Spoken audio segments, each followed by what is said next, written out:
Genius academy YouTube channel पर आपका हार्दिक स्वागत है। विगत जो क्लास थी उसमें हमने क्रिया के बारे में बताया था, अकर्मक और सकर्मक, और आज हम बता रहे हैं वाच्य के बारे में। और इसमें से लगभग प्रश्न आता है, चाहे वो हरियाणा पुलिस हो, चाहे हरियाणा क्लर्क का एग्जाम हो या अन्य कोई जो परीक्षाएं हैं उनमें इसमें से एक प्रश्न आता है और इसमें ज्यादा दिक्कत नहीं है समझने में। अगर आप थोड़ा सा ध्यान देंगे तो ये समझ लीजिए, ये जो प्रश्न है ये आपका पक्का, अगर 1 नंबर का आता है तो 1 नंबर आपका पक्का है, 2 नंबर का आता है तो 2 नंबर आपके। कैसे? वाच्य मैंने पहले बताया था कि जो वाक्य के घटक होते हैं वो होता है कर्ता, एक कर्म और एक क्रिया। सारा जो खेल है वो इन पर निर्भर है। ये पता होना चाहिए कि कर्ता क्रिया के करने वाले को कर्ता कहते हैं। कर्म कर्म का मैंने पिछली बार बताया था, जब क्रिया से हम क्या या किसको का सवाल करें और जवाब कर्ता को छोड़कर और कोई शब्द आए तो समझ लेना वो कर्म, और जिस शब्द से किसी काम का करना या होना पाएगा। ये 3 चीजें ध्यान में रखनी है। अगर ये चीजें अगर आपको पता है तो फिर इसमें कोई दिक्कत नहीं। वाच्य किसे कहते हैं?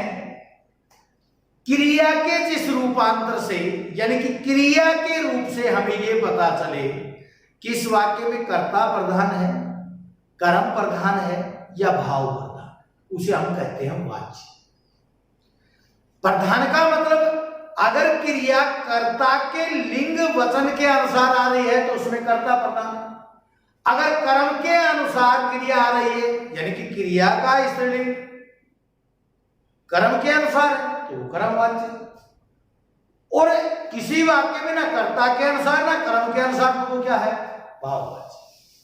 तो वाच्य क्रिया के जिस रूपांतर से ये पता चले उसे कि उसमें कर्ता प्रधान है कि कर्म प्रधान है कि भाव प्रधान है, उसे वाच्य कहते हैं। वाच्य 3 प्रकार के, एक कर्तृवाच्य,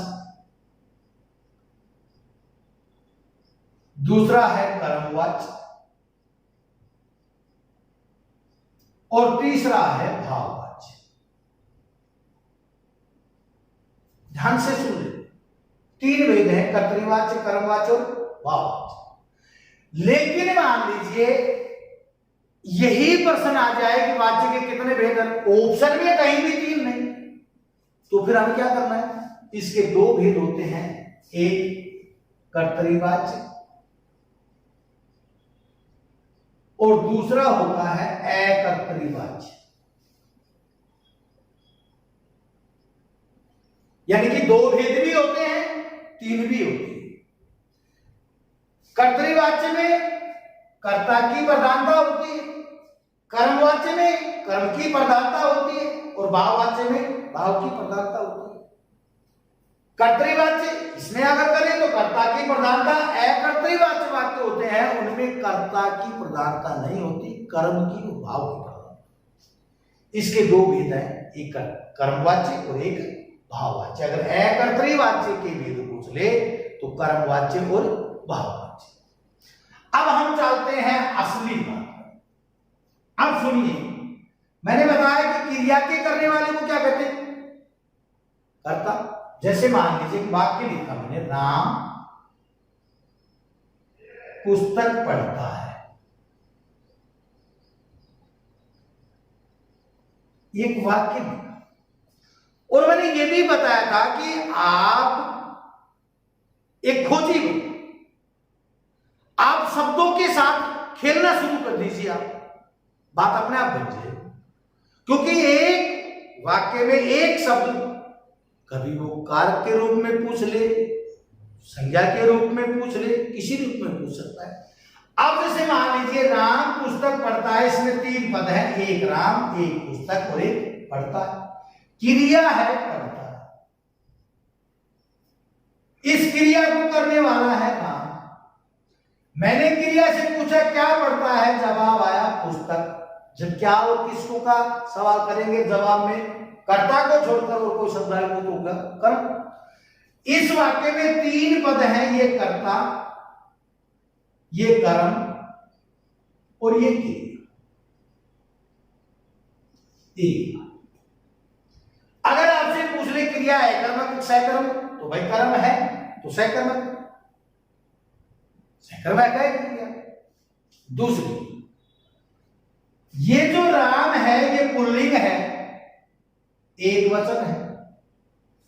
क्रिया है ये भी पुल्लिंग है और एक वचन, क्योंकि अगर क्रिया बहुवचन में होती तो क्या रूप होता, पढ़ते हैं। अगर स्त्रीलिंग में होता तो पढ़ती है। यानी कि कर्ता और क्रिया का आपस में संबंध। इसका मतलब इस क्रिया के अनुसार कर्ता की प्रधानता। इस वाक्य का जो कथ्य बिंदु है वो है राम, ये कर्ता है, तो ये कौन सा वाच्य हो गया, कर्तृवाच्य। पहचान, पहचान। अगर कर्ता के साथ से या के द्वारा चिन्ह नहीं है तो कर्तृवाच्य।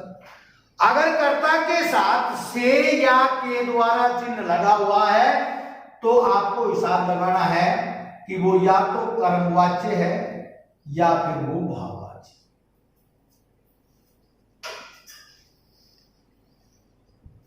समझ गए ना मेरी बात। अगर कर्ता के साथ से या के द्वारा दोनों में से एक चिन्ह लगा हुआ है कर्ता के साथ, तो वो कर्तृवाच्य नहीं है। कौन सा है, वो कर्मवाच्य होगा या वो होगा भाववाच्य।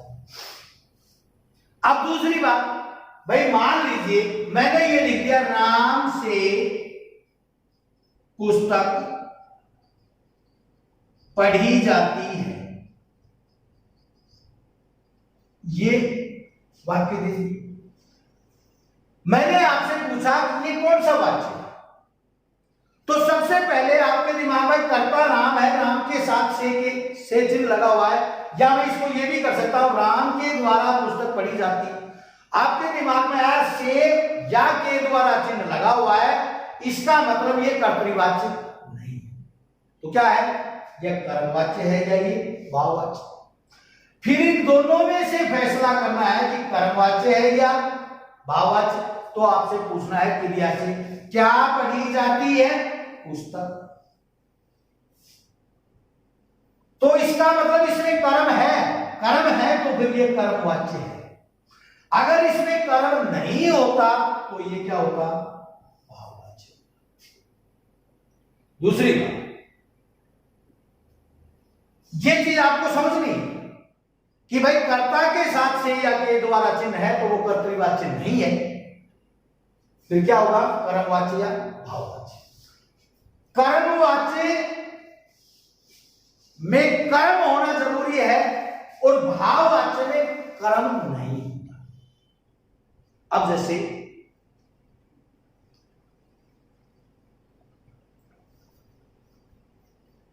मैंने पूछा, मैंने एक वाक्य लिखा, अब चला नहीं जाता। मेरे से पूछा कि भाई बताओ ये कौन सा वाच्य है, तो आप थोड़ा सा अज्ञानी नहीं है आप, या आप नीचे से पहली दूसरी क्लास के बच्चे नहीं है। ये चीजें वो हैं जो आपने कभी पढ़ी हुई है और आप प्रबुद्ध हैं, जानते। मैंने इसमें पूछा वाच्य और मैंने ऑप्शन में क्या दिया, ए में दे दिया कर्तृवाच्य, बी में मैंने दे दिया मान लीजिए कर्मवाच्य, सी में मैंने दे दिया भाववाच्य। 3 ऑप्शन दे दिए, या मैं डी ऑप्शन दे दूं, कोई भी नहीं। अब मुझे फैसला करना है भाई कर्तृवाच्य में क्या होगा, कर्ता की प्रधानता होगी, और कर्ता क्या होता है, क्रिया को करने वाला। मैंने इस वाक्य में पढ़ा अब चला नहीं जाता, ये जाने की क्रिया करने वाला कोई नहीं है इस वाक्य में। कौन जा रहा है? इसका मतलब इसमें कर्ता नहीं है तो ये कर्तरीवाच्य नहीं। फिर दूसरे नंबर पर आया कर्मवाच्य। कर्मवाच्य में क्या होगा? या तो कर्ता के साथ से या के द्वारा चिन्ह मिलेगा, इसमें तो कर्ता भी नहीं है। तो फिर दूसरी बात, इसमें कर्मवाच्य में कर्म मिलेगा। मैंने क्रिया से पूछा क्या जाया जाता है, कुछ भी नहीं। इस वाक्य में कोई उत्तर नहीं मिला। इसका मतलब इसमें कर्म भी नहीं है तो कर्मवाच्य भी नहीं। तो फिर तीसरा क्या बच गया? भाववाच्य। क्या बच गया? भाववाच्य।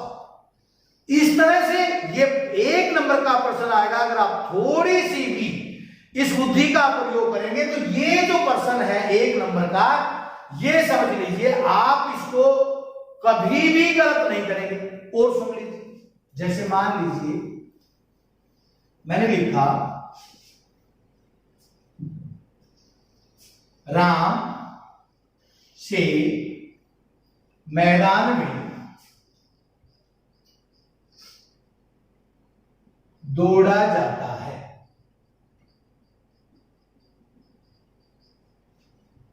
मेरे से पूछा भाई बताओ ये वाच्य कौन सा? तो मेरी आप क्या देखेंगे कि आपकी नजर आनी चाहिए वो राम से दौड़ कौन रहा है? राम। ये क्रिया कौन कर रहा है? राम। और कर्ता के साथ क्या चिन्ह है? से। या मैं इसको ये कह दूं के द्वारा। दिमाग में आवे से या के द्वारा चिन्ह है कर्ता के साथ, इसका मतलब ये कर्तरीवाच्य नहीं है। तो क्या मिलेगा? ये या तो ये आपको अनुमान लगाना कर्मवाच्य पाएगा भाई, या ये भाववाच्य होगा। अब इन दोनों में से फैसला करने के लिए मुझे ये देखना है कर्मवाच्य में कर्म होगा और भाववाच्य में कर्म नहीं होगा। फिर मैंने इसे देखा क्या दौड़ा जाता है। अगर कोई देखो कोई क्या दौड़ा जाता है? राम। तो राम तो करता का अगर जवाब में आता है तो वो क्रिया है कर्म। इसका मतलब इसमें कर्म नहीं है। कर्म नहीं है तो कर्मवाच्य भी नहीं है। तो क्या बच गया? भाववाच्य। जैसे और देख लीजिए,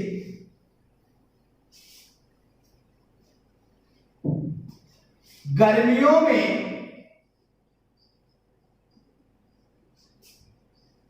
खूब नहाया जाता है। वाच्य पूछे आपसे, वाच्य क्या है? से प्रसंग कहीं नहीं है इसे। कर्तरीवाच्य, कर्मवाच्य, भाववाच्य 3 ऑप्शन होंगे। पहले देखिए क्या इसमें करता है? नहाना क्रिया है। कौन नहा रहा? क्या इस वाक्य में आपको पता? नहीं पता। कौन नहा रहा है? नहाने की क्रिया कौन संपन्न कर रहा है?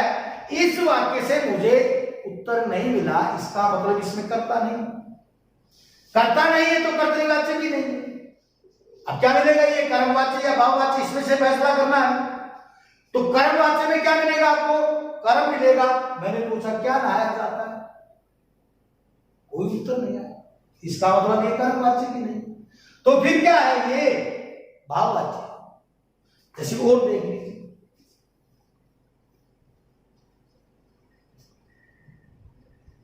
मुझसे चला जाता है, ये वाक्य लिख लिया। मैंने पूछा भाई बताओ वाच्य क्या है? तो इसका फैसला करने के लिए आपको पता होना चाहिए क्रियाकर्ता के अनुसार है तो कर्तरीवाच्य, क्रिया कर्म के अनुसार है तो कर्मवाच्य, क्रिया भाव के अनुसार है तो भाववाच्य। कर्तरीवाच्य वाले वाक्य अकर्मक और सकर्मक दोनों क्रियाओं से बनते हैं। क्रिया अकर्मक भी हो सकती है, क्रिया सकर्मक भी हो सकती है। कर्मवाच्य होगा उसमें कर्म का होना आवश्यक है। भाववाच्य में कर्म का होना आवश्यक नहीं है, कर्म नहीं। अब ये पूछे कौन सा वाच्य है? तो मैंने देखा कि वे क्रिया चलना क्रिया, चलना क्रिया मैं, ये क्रिया कर। लेकिन इस कर्ता के साथ क्या है, से पर्सन लगा हुआ है। से पर्सन लगा हुआ है तो कर्तृवाचक नहीं है, क्योंकि कर्तृवाचक में कर्ता के साथ से या के द्वारा प्रसर्ग नहीं होता। से या के द्वारा प्रसर्ग सिर्फ कर्मवाच्य या भाववाच्य में मिलेगा।